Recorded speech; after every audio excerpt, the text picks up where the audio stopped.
ಮುಖ್ಯಮಂತ್ರಿಗಳ ಜೊತೆಗೆ micro finance ಬಗ್ಗೆ ಸಭೆ ಆದ್ಮೇಲೂ ಕೂಡ ಸಾಕಷ್ಟು ದೌರ್ಜನ್ಯಗಳು ನಡೀತಾನೆ ಇದಾವೆ.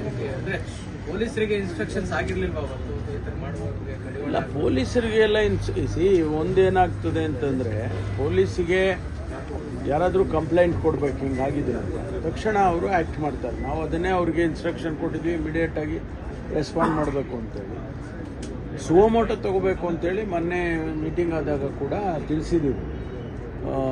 ಒಂದು ವೇಳೆ ಗಮನಕ್ಕೆ ಬಂದರೆ ಇಮಿಡಿಯೇಟಾಗಿ ನೀವು ಆ್ಯಕ್ಟ್ ಮಾಡಬೇಕು ಅಂತೇಳಿ ಇವತ್ತು ಅದಕ್ಕೆ ಸಭೆ ಕರೆದಿದ್ದೀವಿ. ನಾವೇನೋ ಆರ್ಡಿನೆನ್ಸ್ ಮಾಡಬೇಕು ಅಂತ ತೀರ್ಮಾನ ಮಾಡಿದ್ವಿ. ಇವತ್ತು ಆರ್ಡಿನೆನ್ಸ್ ಡ್ರಾಫ್ಟ್ ಬಗ್ಗೆ ಡಿಸ್ಕಷನ್ಸ್ ಮಾಡಿ ತಕ್ಷಣ ನಾವು ಅದನ್ನು ಗವರ್ನರಿಗೆ ಕಳಿಸ್ಕೊಡ್ತೀವಿ. ಈ ಮಧ್ಯೆ ಎಲ್ಲ ಡಿ ಸಿಗಳಿಗೂ ಕೂಡ ಈಗಾಗಲೇ ಇನ್ಸ್ಟ್ರಕ್ಷನ್ಸ್ ಹೋಗಿದೆ, ಎಲ್ಲ ಎಸ್ ಪಿಗಳಿಗೂ ಕೂಡ ಇನ್ಸ್ಟ್ರಕ್ಷನ್ ಹೋಗಿದೆ. ಇದನ್ನು ಕಂಟ್ರೋಲ್ ಮಾಡ್ತೀವಿ, ಬಿಡೋದಿಲ್ಲ. ಸಹಾಯವಾಣಿ ಆರಂಭ ಆಗಿದೆ ಸರ್, ಪ್ರಾರಂಭ ಮಾಡ್ತಾ ಇದ್ದಾರೆ.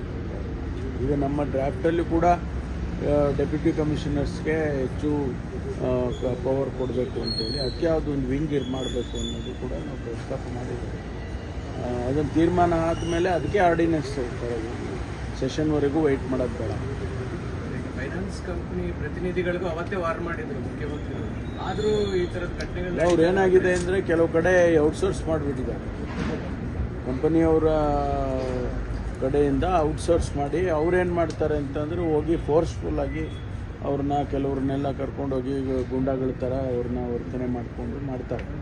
ಅದು ಮಾಡಬಾರ್ದು, ಮಾಡಿದರೆ ನಿಮ್ಮ ಮೇಲೆ ಕ್ರಮ ತೊಗೊತೀವಿ ಅಂತ ಕೂಡ CM ಅವರು ಹೇಳಿದರು. ಯಾರು ಆ ಏಜೆನ್ಸಿ ಯಾವುದಿದೆ, ಯಾವ ಮೈಕ್ರೋ ಫೈನಾನ್ಸಿಂದ ಆ ಥರ ಮಾಡ್ತಿದ್ದಾರೆ ಅವ್ರ ಮೇಲೇ ನಾವು ಕ್ರಮ ತೊಗೊತೀವಿ, ಇಂಡಿವಿಜುವಲ್ಸ್ಗಿನ್ನ ಹೆಚ್ಚಾಗಿ ಅಂತೇಳಿ ಹೇಳಿದ್ದಾರೆ. ಅದನ್ನು ಮಾಡ್ತೇವೆ, ಬಿಡೋದಿಲ್ಲ.